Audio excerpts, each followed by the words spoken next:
Hey everyone, welcome to this week's edition of Title Scoop. So we are still on common commercial endorsements, and this week we're going to talk about the Contiguity Endorsements, or the Alta 19 series. Now the Alta 19 series has 3 different endorsements, but we're only going to talk about 2 today because the Alta 19.2 is not commonly requested, and in fact I think I've only seen it a handful of times when I was doing commercial transactions. So the first in the series is the Alta 19, and that's contiguity multiple parcels. And this is the one you honestly see, I think, the most. And it's basically available for the loan policy or the owner's policy, so it just depends on your transaction, what they want.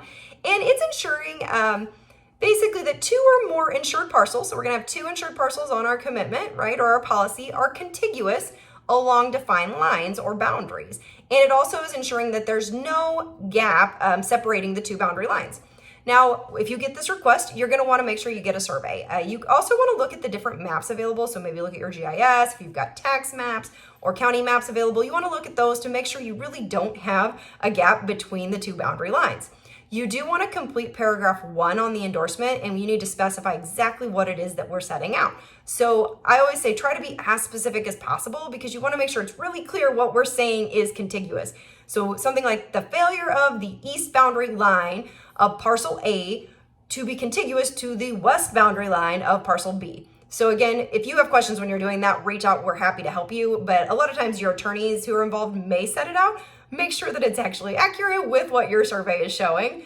You also may occasionally get where they're asking for more than 2 parcels to be added to this endorsement. And you could actually do that on one endorsement, or you can issue separate endorsements. It's up to you how you handle that. If you are doing multiple, you just want to make sure again that you're setting out each boundary line and what it's contiguous with, all right? And you want to, like I said, be specific. Don't say something like the contiguous boundary line. You want to make sure you're saying like the west boundary line, you know, or really defining what it is that is contiguous with the different parcels.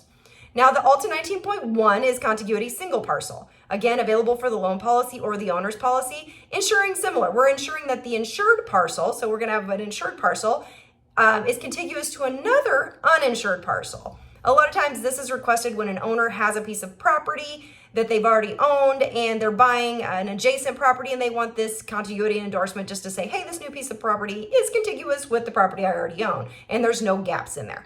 Same requirements as far as what you're looking at. You're looking at that survey. You're verifying that there are no boundary gaps between the 2 parcels, and you're going to set it out in paragraph 1. Now, what you want to do with this is you do want to make sure you say the insured parcel. So you're going to say something like the failure of the land to be contiguous along its west boundary line to the east boundary line of that certain parcel of real property described in the deed, recorded, volume, blah, blah, blah, right? So you want to set out the deed of the property that was owned prior to the new property being acquired. Again, if you have multiple parcels and they're trying to do it with various different parcels that they already own, or some other request where it's multiple, again, you can do one endorsement or you can do separate endorsements. It's up to you, and it may be up to whether the attorney wants to pay for multiple.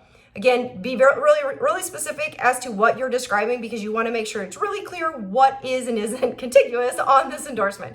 So that's it for contiguity. If you guys have questions, let me know. If not, we'll see you next week.